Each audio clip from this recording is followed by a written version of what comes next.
Sevgili balıklar ve yükselen balıklar, 16-22 iyun həftəsində neler yaşayacaksınız? Bu həftəyə ayın dolçu bürcünə devam eden hareketine başladığınız için ruhsal olarak yalnız qalmaq istəyə bilərsiniz. Xəbərçi yuxular görə bilərsiniz.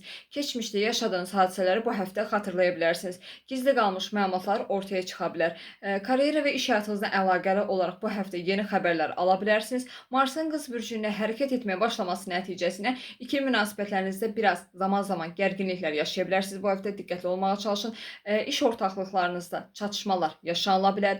Məhkəmə ilə və hüquqla əlaqəli mövzular bu həftə gündəminizdə yer ala bilər və Günəşin də Xərçəng bürcündə hərəkət etməyə başlaması nəticəsilə bu həftə keçmiş bir sevgi münasibəti gündəminizə gələ bilər. Yeni biriləri ilə tanış ola bilərsiniz. Yeni bir flörtə addım ata bilərsiniz və yaxud da mövcud olan sevgi münasibətinizdə duyğusal yaxınlaşmalar bu həftə yaşaya bilərsiniz.